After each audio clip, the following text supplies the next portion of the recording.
Isang magandang araw ng Sabado sa inyong lahat mga bayang classmates. Nasa ika-25 araw tayo ngayon para sa buwan ng April taong 2026. Yan, ikatlong araw ng ating paglilibang for this week sa mga pakararang na nabuo sa atin ng PJC Handicappers at Philippine Racing Commission Handicappers na magsisimula sa ganap na alas 4 ng hapon. 4 p.m. po mga bayang classmates, araw ng Saturday, 7 races exact to para sa larong winner take all. At bago tayo magpatuloy, nais ko munang i-welcome at pasalamatan ang ating mga bagong classmates, mga bagong subscribers dito sa ating channel. Welcome po at maraming salamat sa inyong pag-subscribe. At nawa, lagi sana kayong tumutok at tumangkilik upang sa gayon ay meron kayong hiya at gabay na mapapagbasihan. Ulitin ko, mapapagbasihan at magagamit sa tuwing araw ng paglilibang. Siyempre, pagdating sa takilya, gaya na rin ng nababanggit ng ating mga fellow vloggers or nagbabagi ng giya, ay kayo pa rin po ang masusunod kung sino-sino ang inyong isasama sa listahan. Okay po, ang ating giya, base po ito sa aking sariling pag-aaral, pag-revisa. Ulitin ko po, ang giya po natin, una, meron pong track records. Ayan, sabay-sabay nating binabasa iyan. Then, syempre, meron din kayong sariling pag-analyze. Ano po? Then, pangalawa, ang senaryo na maaring maganap, syempre, from the time records, tapos ang senaryo sa mga maaring mangyari sa bawat takbuhan ay sabay-sabay po natin yan. Syempre, meron din po kayong sariling analysis. Then, sa huli, may giya ako or may mga numbers ako na ibabahagi sa inyo. Siyempre, yan nga po ang aming binabanggit. Kayo pa rin po ang masusunod pagdating sa ikatlong decision or final decisions kung sino-sino ang inyong isasama sa listahan. Okay po mga bayang classmates, welcome pong muli at maraming salamat sa inyong pag-subscribe. Diretso na po tayo sa ating mga giya at base sa aking pag-revisa mga bayang classmates, 5 sa 7 karera ay medyo magbabalikatan or maghahati-hati. Then magyamado man ito or maging paborito ang mga manalo rito, either nasa A and B, ay maganda pa rin po ang kalalabasan ng dividendo na matatamasa if ever po pabor sa mga yamadista. Pero base nga sa aking basa, ay yung 5 karerang iyon ay talagang maghahalo-halo pa po mga bayang classmates. May dalawang maaring solohin para sa aking basa, pero tanging isa lang ang aking pinaka-solo mga bayang classmates. Okay? Mag-start na tayo sa ating mga giya. Okay, race number 1 para sa start ng winner take all, covers races 1 to 7 tayo. Ayan, sa karerang ito, isang 3-year-old and above maiden race, mga placers na po ito mga bayang classmates. Okay, ito bagong dating. Ayan. Nanalo sa kanyang Nubaturan, sa PJC last, April 10, na orasan ito ng 1 minute 13.6. Ayan. Number 6, California Queen, na rerendahan ni John Alvin Guse. 113.6 mga bayang classmates, PJC yan. Ang kanyang kwartos is 24.2, 22.4, and 27. Ika nga, may tulin din sa alisan mga bayang classmates. Yan. Kaya number 6, ang lamang sa unang pamilian. Lamang, siyempre lamang ng bahagya dahil 27, 28 yung iba mga bayang classmates. Pero itong aking pangalawa, kaya may close in parenthesis, number 2 si Jai Singh or Jai Singh, Jai Singh. Sasakyan ni Saddam Pilapil aking magpagmamasdan. Last April 18 sa Metro Turf, naorasan siya ng 1 minute 16, kaya pagdating sa PJC is 1 minute 15 minus 1 second mga bayang classmates. Although mabagal siya, 115, 113.6 ito. Yan, siyempre Nubaturan po iyon. Pero ang kanyang kwartos ay 25.6, siyempre alisan alalay 23.8. Then ang dating niya is nasa 26.6. Nakaalalay din po yan mga bayang classmates. Kaya kumbaga itong number 2 para sa akin ay horse to watch. Okay? Horse to watch ang si number 2, Jai Singh. Okay? Ulitin ko, race number 1, number 6, California Queen, pwedeng solohin po. Course to watch po ang number 2, si Jason. Good luck mga bayang classmates. Sama lang po kung may iba pa kayong pili kursonada ron dahil start po ng winner take all. Okay, race number 2, another 3-year-old and above maiden race, pero placers, placers din pala to, no? Naghati, pinaghati nila. At oo, pinaghati nila po. Yan. Start naman po ito ng pick 6 event. Sa karerang ito, 5 sa 6. Medyo magkakalapit sa track records, ano? Siyempre, pipili lang tayo ng dalawa. Ang pinagbasihan natin, itong number 4. Sa latest track records po, siya po ang may mabilis or may matulin ng konti. 127.8, Hiroshi with Jonathan Vasco Hernandez. Pangalawang pamilihan natin, ito na rin number 2 Courage with Jimmy Shego. Gayun din, converted ito papuntang Padre Garcia from Metro Turf 1 minute 28.4. First time ito ni Courage na tatakbo dyan sa pista ng Philippine Jockey Club. Mga bayang classmate, at baka magandang ikilos. Kaya siya pong aking pangalawang pamilya. Kasi pag pa-umento siya, 30.4 naging 28.4 ba, malaking bagay yan, 2 seconds, at baka dito idiretso. Magandang ikilos ni Courage. Kaya siya po ang aking pangalawang pamilyan. Biyado pa po ito mga bayang classmates. Ngayon, kung nais pang isama, nariyan lamang po yung iba, yung odd numbers na 1, 3, and 5, pili na lamang po kayo.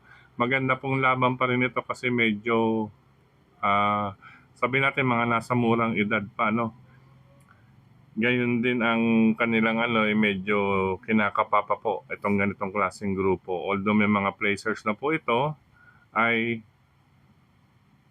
hindi pa po ganun kahinog. Kumbaga, hindi pa po ganun kahinog. Okay? Papahinog pa lang po itong grupo na to. Okay, ulitin ko sa race number 2, 4 and 2 ang aking pamilya. Number 4, Hiroshi, at number 2, Courage. Okay, dagdag lang. Race number 3 para sa start ng pick 5 covers races 3 to 7. Dito sa Aire. Ayan na, Aire.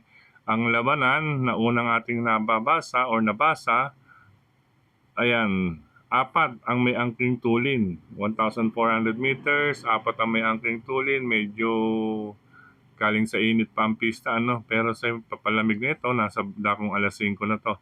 Okay, depende po sa Aire ito. Race number 3. Pero sigurado malakas ito sa unang dalawa hanggang pangatlong kwartos. Kaya sa rektahan, bantayan ito mga bayang classmates. Okay, ang aking mga pamilian, number 8, 2, and 4. 8, si Zoom. Nasasakay ni Pabs Caballero. Ang ganda po ng kanyang post position. Nasa number 8, huling pasok po. Then, ang kanyang track record ay nasigundo siya nakaraan at 123.6. Segundo to nakaraan mga bayang classmates. Last April 8 sa PJC, 1 length. Ayan, 1 length lang po. Pameta na lang to ang tumalo si User or ayan mga bayang classmates, si User. Then ang tinalo niya sa datingan, Lucky Gem lang naman. Ayan, si Zoom. Yan ang ating unang family. Ang ganda ng pwesto kasi nasa labas mga bayang classmates. Kaya medyo madidiin ako ng konti rito kay Zoom bilang unang pamilyan. Pangalawang pamilyan ko, number 2, si Bid for Fame. Nasasakyan naman ni Tanya Nabarosa. Itong si Bid for Fame, lagi lang nasa laban yan mga bayang classmates. Okay? Ito, makapag-abang lang ito kung sakali man, makapag-abang. Pero ang gusto lagi ni Bid for Fame, nasa bakbakan Sa bagay, sana yan, New Zealand, European, mahaba-haba ang hininga niyan sa katawan mga bayang classmates kung ikukumpara sa Australian or sa iba pa pero mas ko sa mga European pagdating sa pahabaan ng hininga. Okay? Pahabaan, di pa paamo yan. Okay, Bid for Fame, pangalawang pamilian ko. Ayan, magandang post position din, malapit sa tabing balya kung saan, paborito niya. Mga bayang classmates, sigurado siya kagad na nasa tabing balya dahil mabagal itong nasa kaliwa niya na si number 1. Then, pangatlong pamilian natin, ito parehong may remate, couple generative with Jomer Estorque at Imperatus with John Allison Pabilig. Gaya nga natin nabanggit, halos 4 po Apat na entries ang may angking tulin sa harapan, baka magkabakbakan. Yung una nating dalawang pamilyan ay nasa harapan na po yan. Kaya bilang proteksyon, ito dalawa pa rin po. Dalawang kabayo, couple 4, generative at imperatus. Maganda lang maging salida rito ng generative, mga bayang classmates. May makikitaan tayo rito na kagandahan. Makakadihado ito rito. Alisan, makasalida lang ng maganda si generative, mga bayang classmates. Okay, good luck po. Race number 3, napakagandang laban. Depende sa IRA. 8, Zoom, ang aking pilihan. 2, Bid for Fame at couple, generative at imperatus. Good luck po, mga bayang classmates. Okay, race number 5, matapos ang magandang labanan sa pangalawa at pangatlo na medyo maaring magdagdag, ay solo na lamang tayo dito sa race number 4. Sa kalahok numero 2 na si Elena Bell. Ayan, Elena Bell, napapatnubayan ni Christopher Garganta. Latest track record, wala tayong masabi. Nasa 128 and above yung iba. Samantalang siya galing sa 126.8, bali 1.2 ang diferensya. Nasa mga dalawang kabayo ang allowance kung papantayin siya. Okay, maliban dyan, ay nagkaroon na po siya ng 125.6 at 126.8. But that was last September. Galing pala sa pahinga to. Then nag-barrier, nagpakita kaagad si Elena Bell, mga bayang classmates. Simple lang naman yan. Elena Bell last March 27 by ahead kina Charm Boy. Nandun din si Tenteng. Yan, mga bayang classmates. Isang controversial na karera yun. Okay, Elena Bell, solo, race number 4, number 2. Good luck po, mga bayang classmates. Sa start naman po iyan ng Pick 4 event. Ayan. Matapos ang solo, medyo nakahinga-hinga dahil may solo. Ito, bakbakan na naman. Race number 5. Gandang laban, Itong 5 na may check, ang aking medyo pinaglabanan ng gusto. Ayan, depende yan sa senaryo o sa mga records nila. Then, siyempre, hindi rin mawawala ang possible na itong dalawa kahit pa paano. If ever, talagang napakagandang laban to. Karambola to. Depende po sa senaryo na maaring maganap. Okay? Ang aking pamilian, depende sa senaryo na maaaring maganap dahil sa kanilang mga track records na hindi magkakalayo o nagkakalayo. Okay, ang aking mga pamilian, ito, nakita nyo naman, 1, 7, and 6. Kinuha ko unang pamilian, Amazing with John Alvin Guse dahil yan lang po palagi. So, 1 minute 25 yung pinakahuli. 24.8, 25.2, 25.6 yung pang-apat sa huli.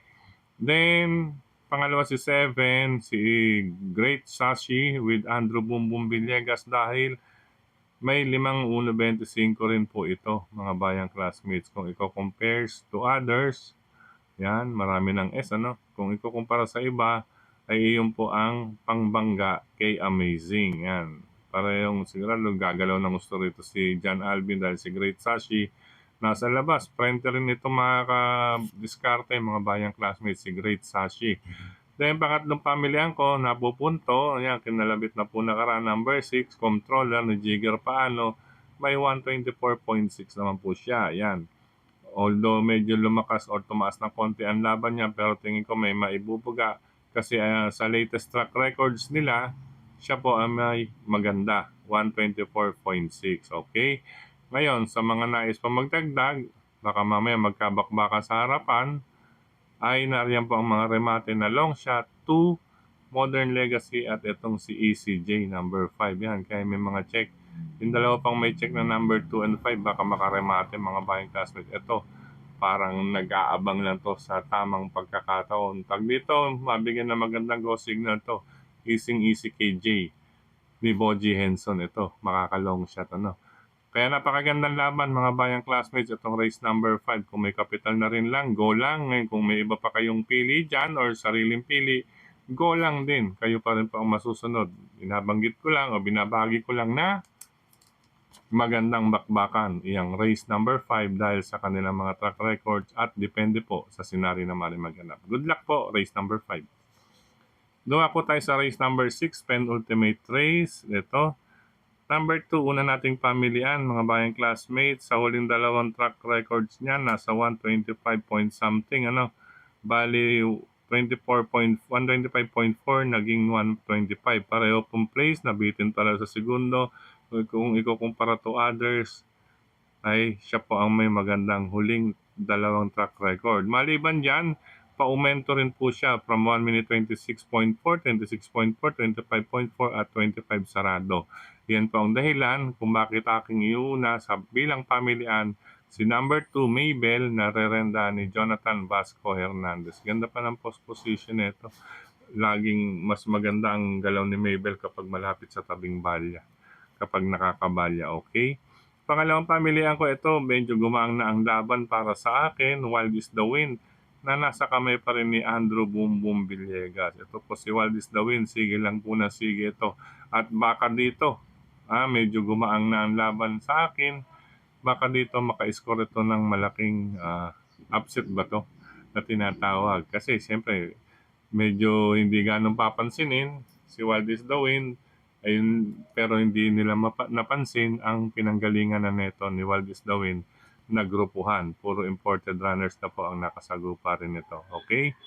Wild is the Wind, pangalawang pamilian. Unang pamilian, Mabel. Maganda na po ang track records. Huling dalawang track record. Then, paumento pa, kaya una sa listahan.